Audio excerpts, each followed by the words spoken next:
V for Vendetta came out in 2006, stars Hugo Weaving and Natalie Portman.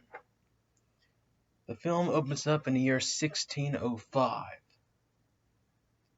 There was a failed assassination attempt on King James, and the main perpetrator was Guy Fawkes.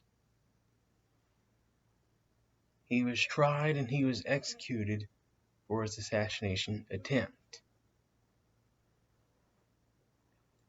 And this led to Guy Fawkes mask being created, being used by anarchists and other people that want to fight against oppression.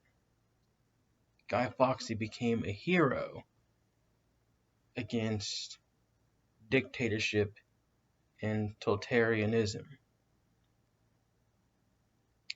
So 400 years later, in 2005, the events of V Vendetta are set up. Chancellor Adam Sutler is elected chancellor, and his government is they're a dictatorship, they're a regime. They're very restrictive, and they have controlled most of the parts of the United Kingdom. They actually do inside jobs on their citizens and blame them as terrorist attacks. Until one night, a guy named V puts a stop to that and wants to expose the truth. V, I believe his name is William Lockwood.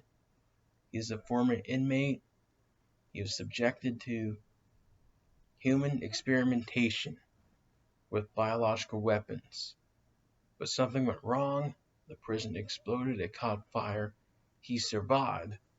He was permanently disfigured, but at the same time, he gained special mutations or superpowers. So he puts on the Guy Fawkes mask and he's calling himself V. And V is portrayed by Hugo Weaving. Then you have Natalie Portman, who's portraying Evie Hammond, had a young girl. Her parents were fighting against the oppressive government, but the government put a hit on her family, and they were killed as well. And so she is teaming up with V to avenge those that have been wronged by the government. They're going to seek revenge and expose the truth. So that's basically the plot of this movie.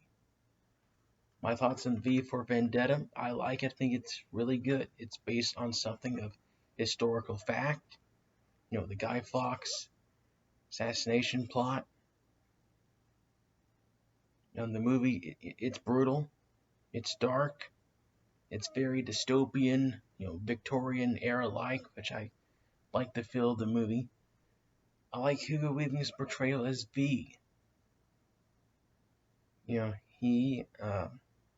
He's very mysterious. He's not a guy you want to mess with. He is violent. If you cross him, you're going to end up dead.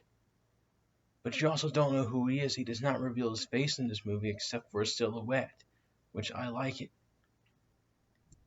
We don't know who the guy is, but we know what he's doing. He's not really a person. He's more of a symbol. He's an idea that can't be destroyed. It's like Batman Begins.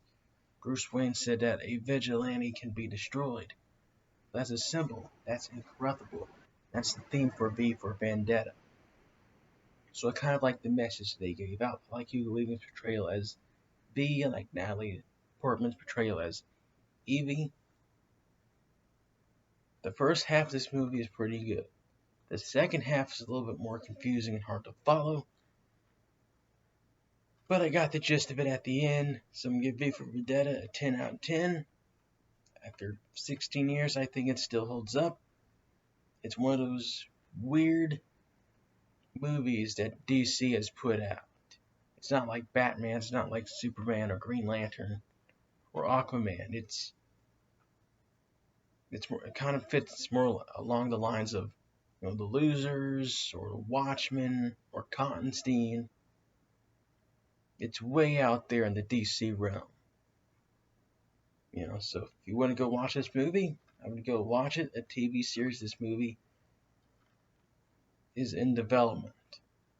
That's my thoughts on V for Vendetta.